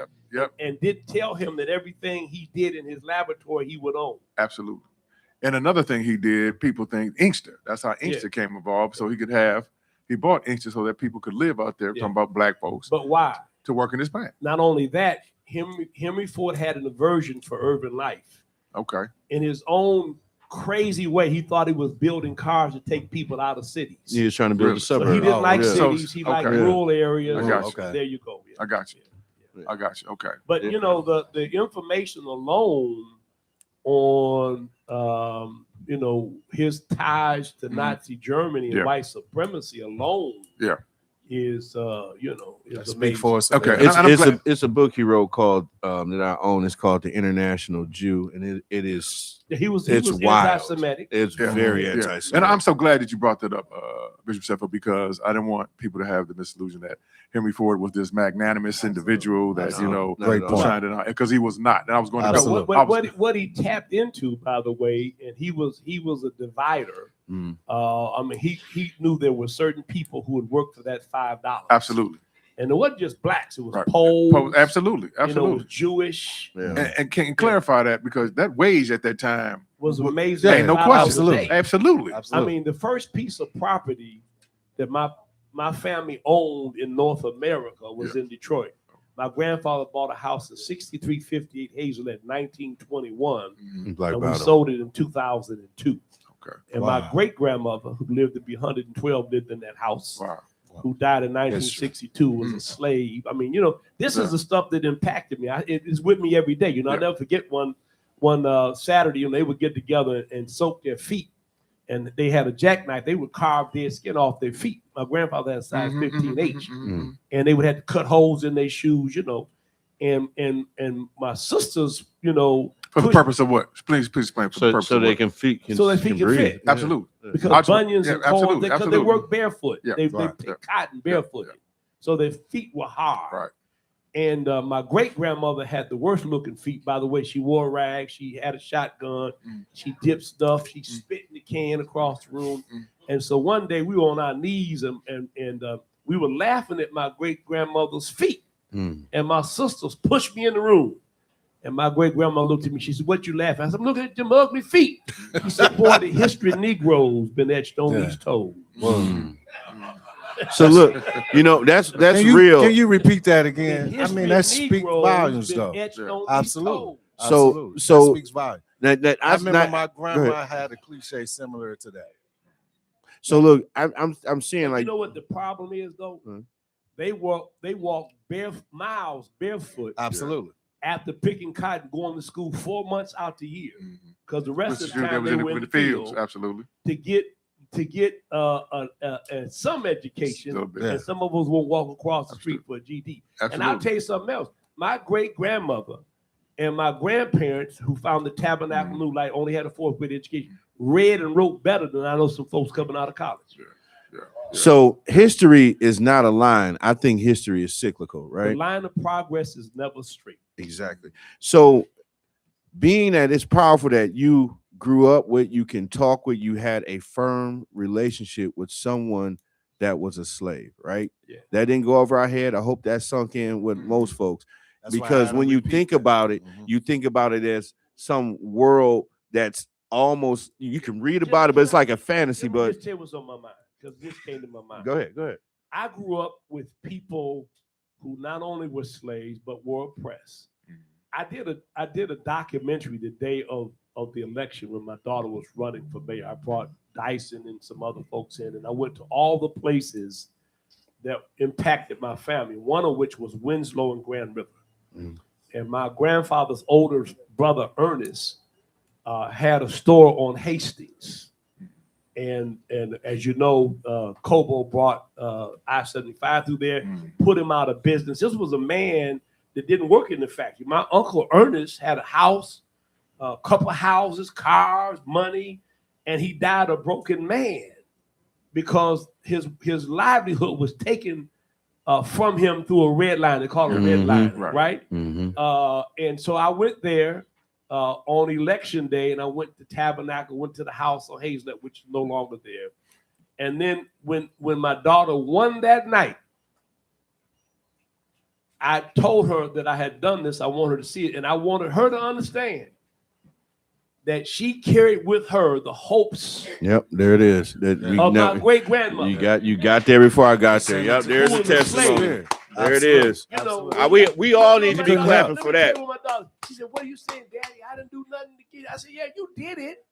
I mean, people are given opportunities and was in our wasted. blood. But I want you to know on whose shoulders you stand on. My grandmother, Georgia Brown, her name was Georgia Brown, in 1923 had an upholstery shop and a restaurant, one of 11 founding members of Tabernacle and New Life. Hello, somebody. And so, you come from a history of folks who have It's in your fought for DNA. others. Thank you. And you are there. Let me just, if I was preaching, I'd be closing. No. Keep going. Keep going, Bishop. There you go. You are there because we've been there for others. Absolutely. And when you go there, you got to be there for others. Absolutely. right? God puts Absolutely. us in places to Yeah. use us. For sure. Yeah. For sure. Right? So I mean, it was in the blood. Moses was pulled from the bulrushes Absolutely. so that he could really have a sense of what needed to happen to free the people from which he had come. Yeah. Okay. When you say tabernacle, could you qualify which tabernacle you're talking about? Tabernacle Missionary Baptist Church. Not the one on Curly on Grand River. And, That's it. Doc Sampson? Yeah. It began if Reverend Pittman, Reverend Morris, Jesse J. McNeil, Fulton O. Bradley, Frederick G. Sampson, and Nathan Ain't no Johnson. question. Those are the Ain't no pastors. It began on the east side. I have a photo of 1923. My dad, 6 years old, in front of the wooden shack. Wow. And I had to correct the history of Tabernacle because they said it began on so and so. No, it began in the Black Bottom. Okay. Because you know, in the early 1900s, black folks couldn't live on the west side. Sure could not. The neighborhood that my grandfather moved in. Now check this out. I know my history. From Warren over to Tyman was Jewish. Absolutely. Then the Sure Jewish was. began to move west, and they went on the other side of Tyman. Used to be as a kid, you drive through, you see the Star David on their apartment buildings, Yep. and of course, then they went to Collingwood and Lawrence, and black folks followed Jewish people because they would sell us their properties on land contract. That's how we got, and the restrictive covenants that prohibited black folks that are still in titles and deeds today, if you pull them. Yes, they are. Yes, they are. That case came out of Detroit to the U.S. Supreme Court, and it struck it down. There are still some streets, and I think in the city of Detroit, where it says black people can't live on. It's either Algonac, Algonquin, or something like that. You still can't live on the Negro streets. Women's Club right there on Ferry and John R. had to board up the front entrance because blacks couldn't own property. That's on right. Ferry. That's right. And That's over right. the That's side history. door, you know? That's right. You know, there's another great house on Ferry. Yeah. The Q House. By the greatest fraternity on the planet. Q House. By the greatest fraternity on the planet. I knew where he was going. The greatest fraternity on the planet, Bishop. You Brian understand? about to You jump understand what in. I'm He saying? about to jump in. Look. He is singing. about to jump in. We both like this guy over here. Change the key. You already know. Yes, indeed. Ain't no Nothing question. Ain't no question. Ain't nothing but. Ain't nothing but. Brian, I ain't heard your response. I'm shocked, man. I ain't heard. I'm an alpha. I know. Both y'all make mistakes. Both y'all make mistakes. This guy. I'm just in the Jesus family. That's it. My dad crossed Kappa Alpha Beta 1931. Oh, nice. Wow. Okay. 1931. Okay. Yeah, so I think that's really what, and I'm glad you kind of got there because that's exactly what I wanted to talk about. You know, that this like we say, history is a circle, it's not a line, and that I don't think folks know enough of that we can go from slavery to the mayor's office.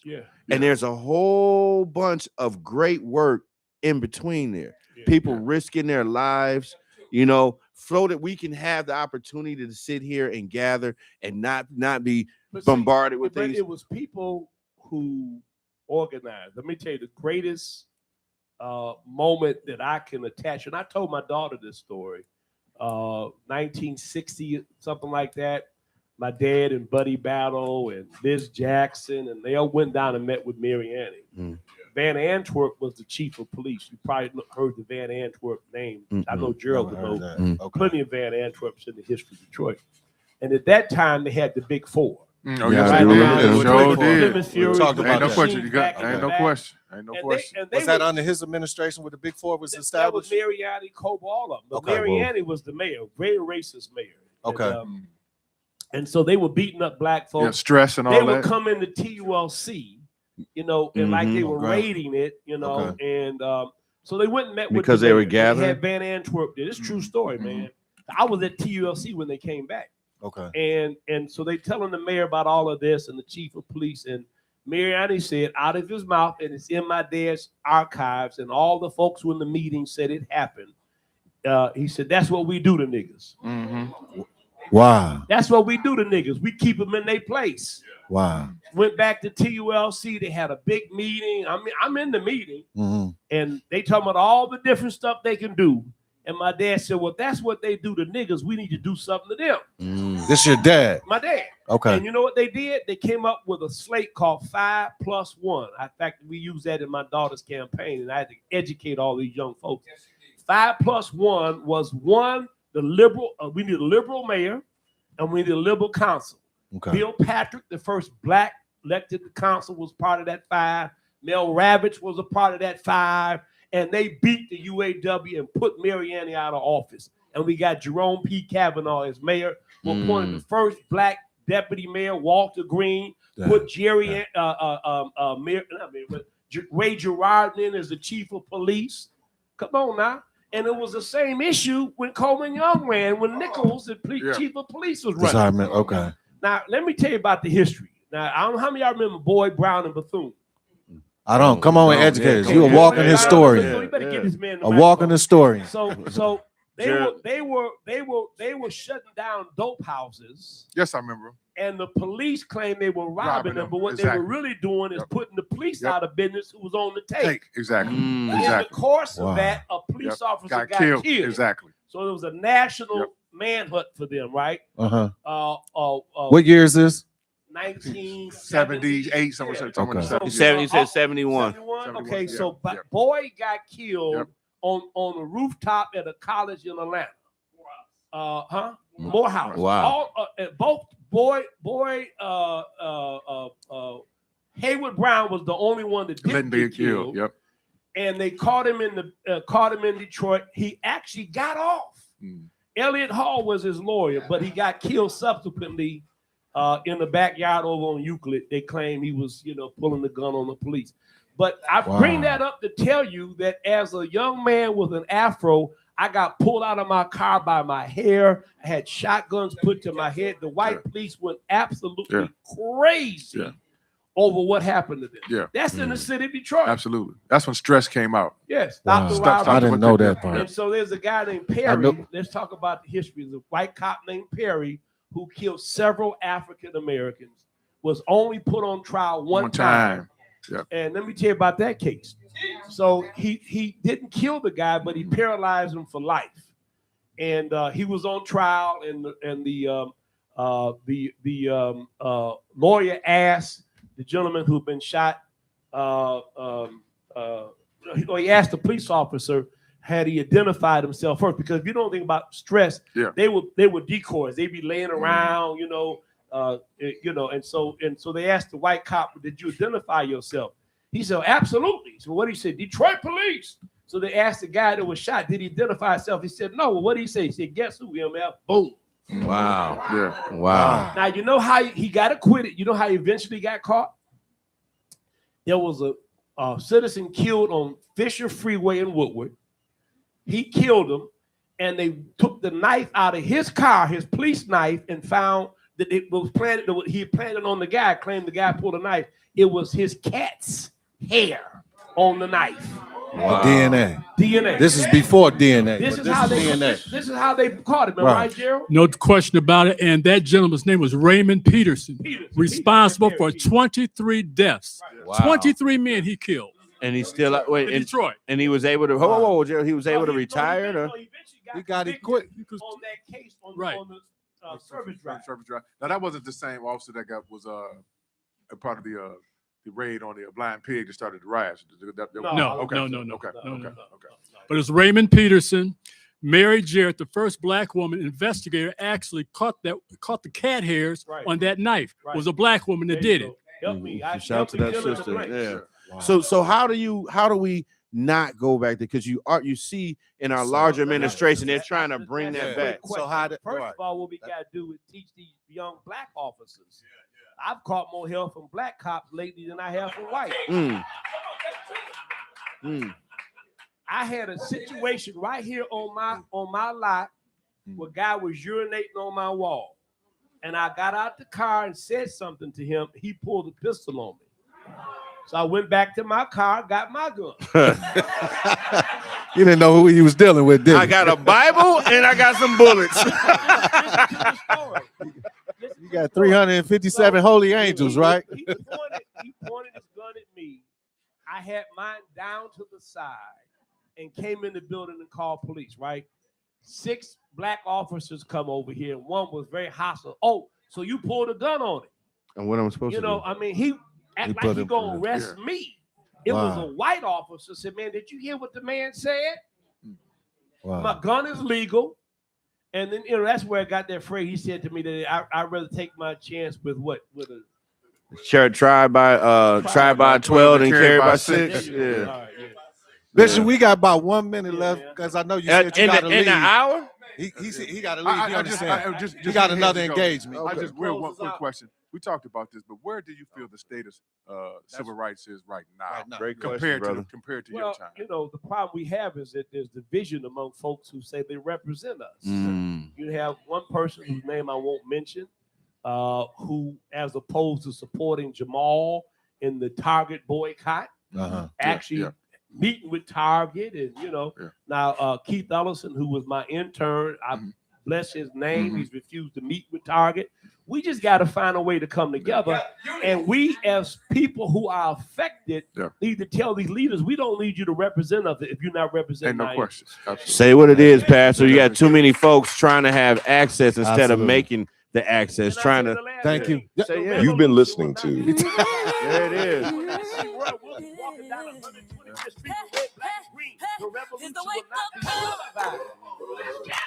It's only one bishop.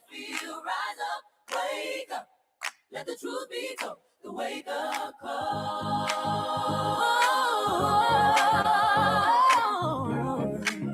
Hey, it's the wake up call. This is Super Bowl champion Lomas Brown, and I get my Saturday morning wake-up call from Reverend Horace Sheffield, my man. This is Grover in Kansas, and I get my wake-up call from Reverend Horace Sheffield every Saturday morning from 8 a.m. to 10 a.m. on 101.5 FM or 1500 a.m. The wake-up call with the Reverend Horace Sheffield.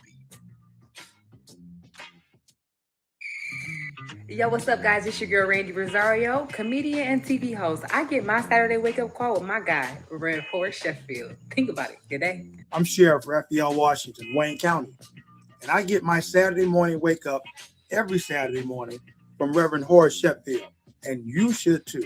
Every Saturday morning from 8 a.m. to 10 a.m. on 101.5 FM or 1500 a.m. The wake-up call with the Reverend Horace Sheffield. Hello, everybody. This is your girl, Erica Alexander, and every Saturday morning, I get my wake-up call with Reverend Sheffield. Make sure you go on and get some of that. All right? What is that? Is that someone called? Is it Saturday? Every Saturday morning from 8 a.m. to 10 a.m. on 101.5 FM or 1500 a.m. The wake-up call with the Reverend Horace Sheffield. Hey, what's up, y'all? It's your man Mike Epps, and I get my Saturday morning wake-up call from Reverend Sheffield. Make sure you get yours.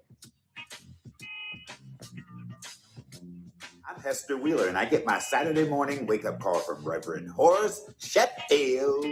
Every Saturday morning from 8 a.m. to 10 a.m. on 101.5 FM or 1500 a.m. The wake-up call with the Reverend Horace Sheffield. This is Super Bowl champion Lomas Brown, and I get my Saturday morning wake-up call from Reverend Horace Sheffield, my man. This is Grover in Kansas, and I get my wake-up call from Reverend Horace Sheffield every Saturday morning from 8 a.m. to 10 a.m. on 101.5 FM or 1500 a.m. The wake-up call with the Reverend Horace Sheffield. You've been listening to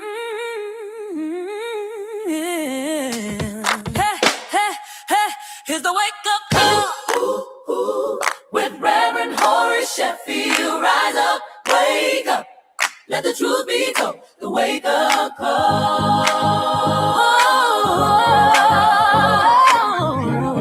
We're back.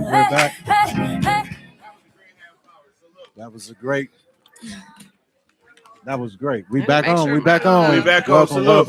Dial in 313-340-9507. That's 313-340-9507. So again, that we're this is Black History Month, and we continue to talk about people that are in our community, past, present, and future. People that are doing things in our community now. And with us now, I've been introduced right at the break. So it's like, hey, let's talk. We to some powerful like community. I say activist folks who are doing things now in our community. So we have a married couple, the Larsosas. We have Jason and we have Crystal Larsosa. So just met them 30 seconds ago, but we're family now. And I've been knowing them quite a while. You have? Okay. I mean, we've been collaborating when I was pastoring the Greater Queen Emily Church on 12th and Davidson. Greater Queen. Yeah, my sister and my brother-in-law got married there. We did a whole lot of. Yeah, he was at Focus Hope. He was one of the directors over there, and we were very active in that community. He and his wife. So they coming with a lot of wave and a lot of power now. So hit me like who y'all? Well, so yeah, my name is Jason Larsosa. I'm a philanthropic leadership. So that's a fancy way of saying I give away money. There you go. I manage a $5 million fund to annually bring in one new social innovation. I'm the executive director of an organization called Green Life Fund Detroit. We bring in one new thing that can help people access prosperity every year. What's the latest thing? In 2025, we brought in the post-secondary education program Bottom Line, which helps people who want to go to college get to and through college. And when you say people, you're talking about those who are past the like high school age or into adulthood. Yeah, high school seniors. Oh, just high school seniors. Yeah. And so, and this last election was RX Kids, which is a cash prescription program for moms, pregnant moms and infants. Every mom every woman in the city of Detroit, if y'all don't know this already, qualifies for RX Kids. If she's pregnant at 16 weeks gestation, she gets $1,500 at 16 weeks, and then she gets $500 a month for the first 6 months of the infant's life. So that's what we do. And I don't know what we're gonna do in 2026, but we have. I'm gonna help y'all figure it out. I'm gonna help y'all figure it out. Trust me. I'm gonna help you figure it out. You can believe that. and so the better half. Hey everyone, thank y'all for having us. And my name is Crystal Larsosa, and I'm the founding CEO for an organization called Detroit Marriage Movement, as well as Detroit Wives Club. And we're just helping to create generational wealth here in our city, helping to heal our community, making sure that our babies are taken care of. Like my husband said, he's in philanthropy. And so he's been helping with RX Kids, bringing them in. And we're just making sure that when we see strong families work together, we can see the healing that happens. So I just want to just kind of throw this in there. I'm also I thought she was like, you gonna bury the lead? Why is she burying the lead?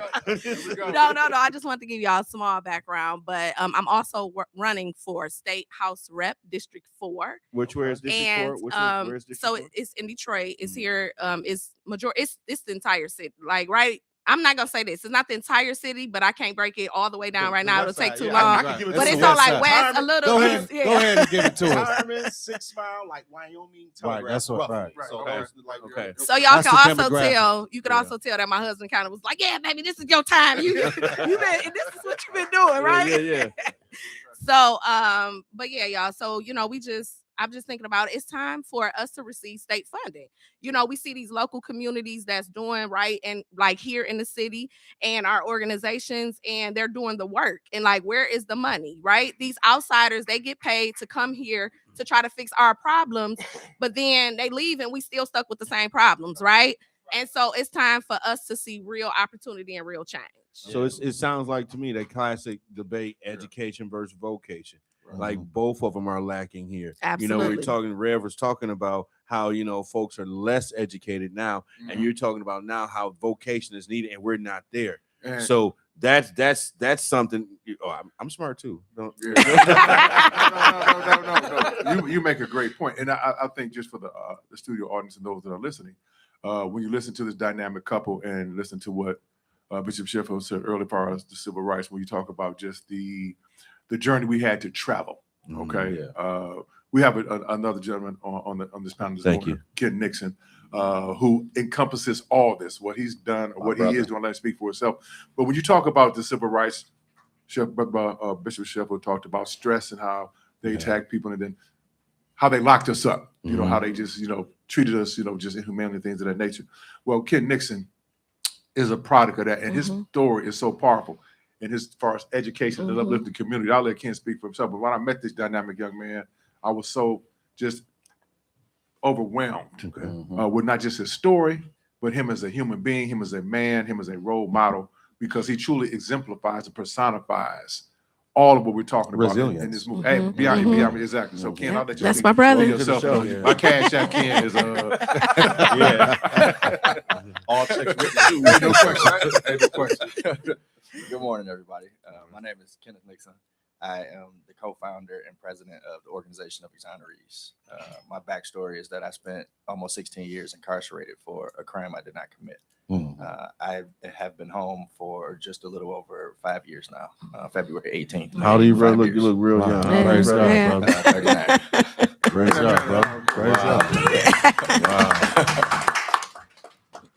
And so, Ken, why don't you just, far as they talked about, just uplifting empowerment, philanthropic work, just explain to some of the things that you have just done in those 5 years, just traveling the globe, literally traveling the globe, not just education, but just, bringing hope to individuals who have been wrongly incarcerated. Because here it is. Let's just keep it 1,000.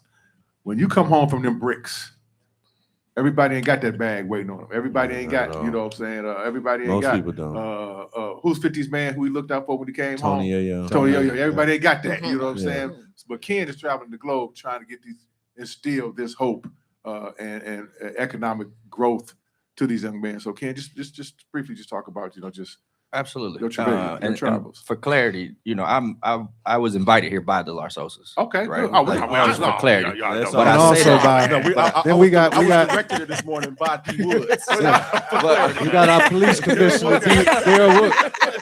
Police Commissioner Daryl Woods is in the building. Daryl Woods with the morning calls. And Dr. Scott, another good friend of mine, he could relate to his story as well. Ain't no question. Yeah. But I say that I use that segue because their intro encompasses mine. Ain't no question. Right? Because the things that they're doing also overlaps with the things that I'm doing.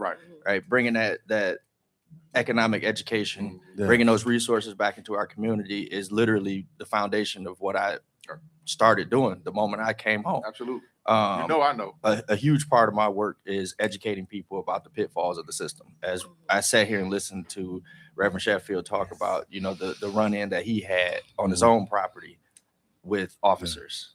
Right? I was 19 years old when my door was kicked in and I was arrested for a crime that I didn't even know had happened. Wow. I didn't even know it had happened. I was home asleep with my 1-year-old son and several other family members in the house. So, for me, understanding the difficulties associated with our criminal justice system is what brought me here today. Yeah. Can I just go ahead? When I hear that, the first thing I think about is 19-year-old black father doing what a black father is supposed to do, and to no control of his own. A black family is torn up because of somebody else's negligence. Please continue. Absolutely. It's a popular story, though. Ain't no question. It is. Many. And what happens here. To circle back to Reverend Sheffield's story, it was black officers. The only white people that were associated with my case was the prosecutor. Literally, the cops were black, the victims were black, the judge was black. It was my own people. For clarity, let's make sure we emphasize to that. level set. Exactly. Let's reset the bar for a second. Ain't no question. You know Level what I'm set. saying? Yeah, to level set. But coming home and understanding that I was walking into nothing. Yeah. Everything that I had started those 19 years with had been removed from me. I came home with no ID, no birth certificate, no social security card. Right. And for all intents and purposes, you're not even a citizen of this country without those documents. Don't even exist. You don't even exist. You're not even a human. Right. So, the first 6 months of returning to the community was just reestablishing myself as an actual citizen. And I had to navigate systemic obstacles in order to reestablish to the government that I was the person that they had in custody for a decade and a half. Well, to clarify that, Brother Nixon, because I don't want that to just gloss over people. When you say you had to clarify, you had to literally prove. I had to literally prove that I was the person that they had locked up. That they had locked up. You know who I had to prove to the secretary. The crazy thing is, I had to prove to the Secretary of State that I was me. I had to prove to the Social Security office that I was me. Exactly. And an MDOC card. Crazy.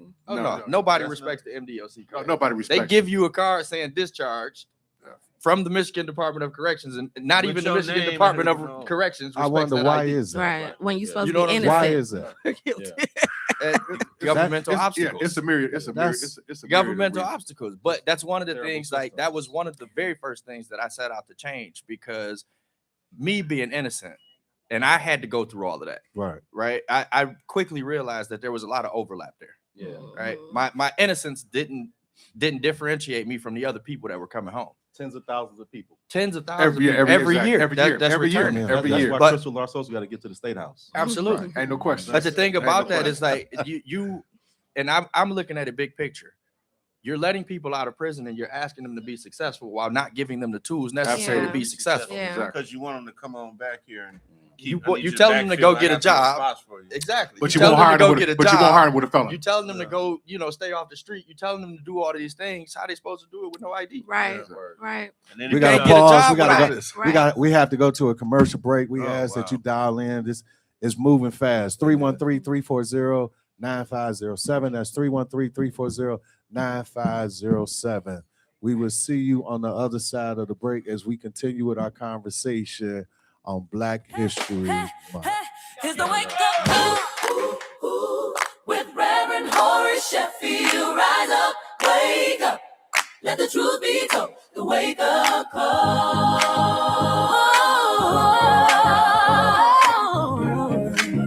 Hey, hey, hey, hey, it's the wake up call.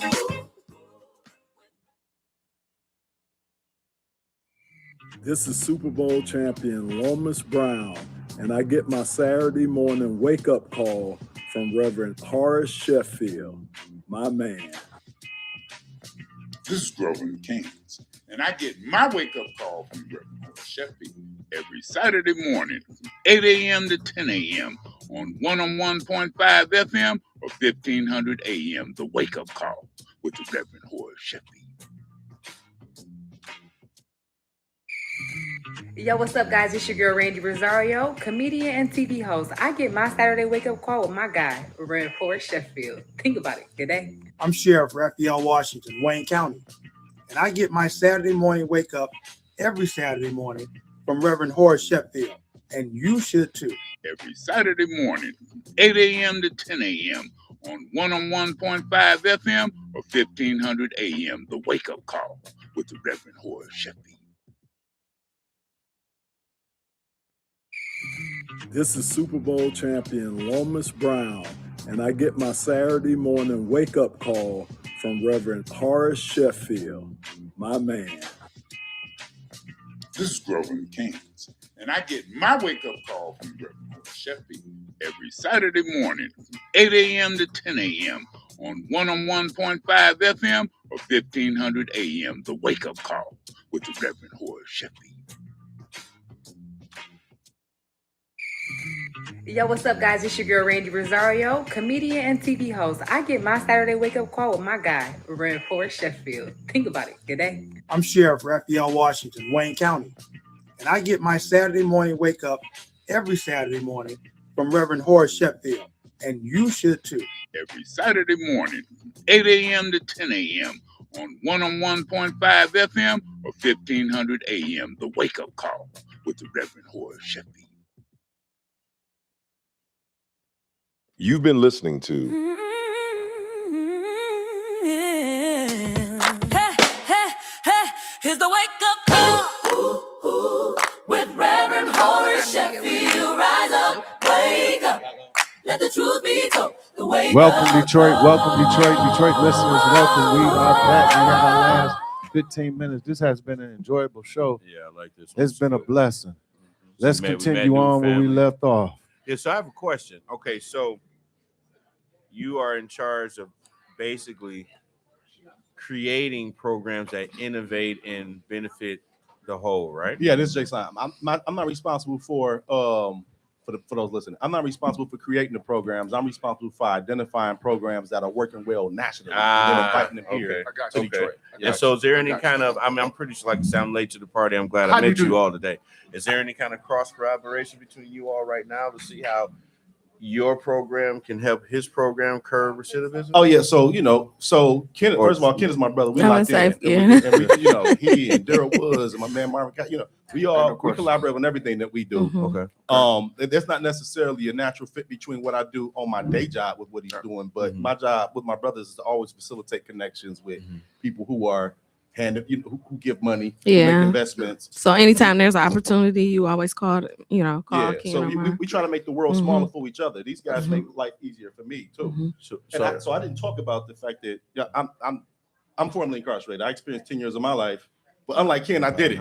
You know what I mean? In the carceral system for the war on drugs. Yeah. And that's why I talk about tens of thousands of people being impacted by this issue, people being separated from their families for oftentimes for something that they didn't do, but sometimes for things that maybe shouldn't have been a crime in the first place. Absolutely. A drug possession. Absolutely. Or something you should have been went to jail for that long for. Should have been punished. Yeah, I mean, like, so if I experienced 10 years of my life for a nonviolent offense, that's 10 years that I wasn't paying into a mortgage. 10 years, I got two kids going to college now. That's 10 years I wasn't paying into their college fund. That's 10 years I wasn't paying into me or my wife's retirement.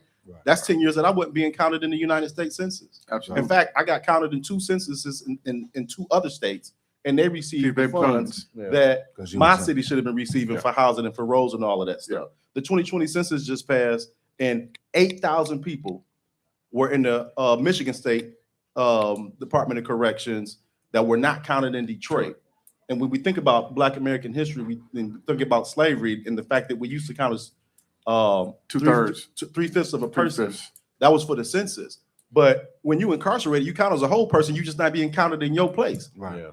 That's $144 million that Detroit lost just in terms of who's incarcerated at the state level in Michigan. Not counting people who, like me, who were incarcerated out of state, or people who are sitting in county jails or in the feds. So this is a huge issue where Black bodies are inflating the economic and the political power of rural white places that would not have even had jobs if not for our bodies being in that place. So it's modern day slavery and trafficking. Absolutely. Yeah, and it's legal. That's why I take it off my nonprofit act, because I can't legally endorse candidates with 501c3, but that's why it's important to get Crystal Larsosa to the State House. Absolutely. She's addressing all of that. Absolutely. And you make a We very got a good question point. too. We got a question, Doc. We got a question. Excuse me. First of all, my name's Cedric Tooks, and earlier we was talking to our brother Kent about him being incarcerated for something that he didn't do, and I'm just glad to see that you're home. I'm glad to see that you're making your life worthwhile. I'm glad to see you, period, and continue to do what you do. You know, I want to say this here. I did 47 years for something I didn't do. Whoa. And I'm part of several organizations, and we're doing the same thing Kent do, and we dedicated. See, Martin Luther King said this here: injustice anywhere is a threat to justice everywhere. We know what's going on in the city back in the 70s, 80s, the 90s. We know what's going on. But today, 2026, we're going to make a change. Ain't no more excuses. Ain't no more doubtings. The promise is yes and amen. And we're going to make it happen in the blood of the Lamb. I just want to say thank you. Thank you, John. 47 Hallelujah. He looked 47. Praise the Lord. Look, 47. He looked 46. I think we got another one. We got another one. Good morning, my sister. Can you give us your name? Good morning, everyone. I'm Joanne Penny. And I just want everybody to know that our brother from Inkster, Michigan is on YouTube right now attempting to make the world's longest Black history class. It's trying to do the Guinness Book of World Records for the longest Black history class right now. And his business is called Sunday Dinner with Freddie Taylor. So if you can just pull out your phones and tune in to Sunday Dinner with Freddie Taylor. He's doing Conversation for the Soul for the Guinness Book of World Records longest Black history class right now. Shout out. We got a sister right behind you. Good morning. My name is Latoria Williams. Hey, Latoria. And Welcome, Latoria, just again. the conversation that's going on about resources and about giving hope to the community and things like that. If people don't know about the resources, they can't go to them. So we can get all the resources in the world, but if nobody speaks on them and let the people know, then how can they go? So I just wanted to let everyone know that there is a fair today. It's at Perfecting Church. and it's for seniors and individuals with disabilities. And it's today at it starts at 10 o'clock and it ends at 2 o'clock. And just wanted to say that it's at Perfecting Church from 10 to 3, and Perfecting is at 7616 East Nevada. And it's presented by Wayne County Treasurer Eric Sabree, the Property Assessment Board of Review, and the Department of Neighborhoods.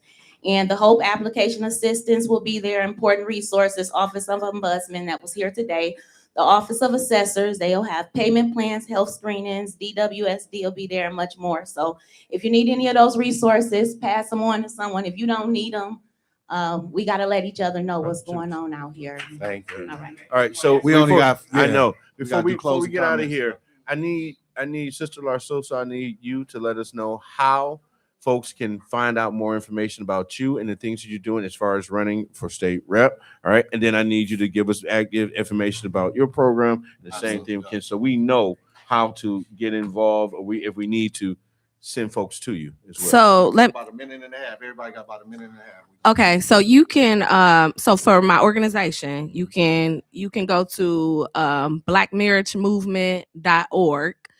So Daryl Woods and my husband Jay Sign just threw me up here. So I haven't even filed yet. So I can't even give you my information yet. We're in the process. We're in the process though. Yeah, we're in the process. Yes, we're in the process right now. And so I'll definitely make sure that you all have that information. And that's it. Thank you all so much. Crystal Larsosa, thank you all for having me. Kenneth Nixon, and you can find us on all social media platforms, organizationofexonerees.com, Organization of Exonerees on Instagram, Facebook, LinkedIn, and TikTok. Follow us on all pages. You can keep up with what we got going on. You can also sign up for our newsletter. We send out a newsletter every 2 months regarding things that we've done and what we plan on doing in the near future. Yeah, so I think that what I want to shout out is the organizations that we've bought in as Green Light Fund Detroit. So you should look for a Center for Employment Opportunities, which is a workforce training and placement organization for people who are returning home from incarceration in the state of Michigan. That's CEO, Center for Employment Opportunities. There's Springboard Collaborative, which is a third grade literacy program. New Teacher Center is will be paired new teachers with veteran teachers to promote their retention and decrease the turnover. And I talked to you about Bottom Line Detroit. If you got high school students, then you want to look to see if Bottom Line is in that school. They provide coaches to help students get to and through college. And again, most recently, we invested in RX Kids. So you can go to the website. It's RX Kids. You can keep track of the amount of cash that's been distributed, and the updates are live on the website. All right, we got about a minute and a half, Dr. Scott, for comment, remarks, and Doc, and then we close up. Yeah, I think it's probably one of the best shows we've had in a while. Appreciate this dynamic panel. Definitely shout out to Bishop Reverend Horace Sheffield for his historical perspective and just the lineage of civil rights in the city of Detroit. Just also want to just mention also that mental wellness is real. Mental wellness is real. If you know somebody struggling with mental health, especially Black men, go to my webpage. It's called www.thecrisispeer. Schedule an appointment. I specialize in individuals, veterans, as well as individuals, justice-involved citizens returning home to make sure that their mental wellness is intact. That's something that we often overlook. And if you want to have a great time, have some fun next Sunday, come out to the 3rd annual art auction. We hosted at the Southwood Radisson right there on Northwestern Highway from 5 to 8 p.m. Black artists with their work will be featured. Some great pieces will be out there. So come on out and support the greatest fraternity in the world. Don't make yourself It's not our event, bro. It's not our event. Just say it's an art fair. Just say it's an art fair. Now I was waiting once again, man. Nobody want to buy a bunch of pictures of dogs playing pool. Who wants that? So no, I want to say this has been a great show. I'm glad. I'm really glad. Man, it's been enjoyable. I'm glad our audience stayed. I'm glad of the energy of the first hour, Reverend, with Reverend Sheffield. I'm glad for the first half hour of him on our show. This is awesome. Remember that history is cyclical. It is not a line. So The things that we learn today have things we learn today from the past have application for today, for our future. Absolutely. I want to say this as we close out. God is just so good. He's the same God yesterday, today, and forever. He keep raising up our brothers and our sisters to advocate for social injustice, and we are making history every minute. When I look at your face, look at your face, look at your face, and look at everybody's face, that's nothing but God doing the same thing what he did yesterday, today, and forever. The future is bright for us. See you next month on the See you next Manifest month. Wellness Show. Yeah. Man, I appreciate you coming on, man. That's that guy right there, man. Great. Yes, yes.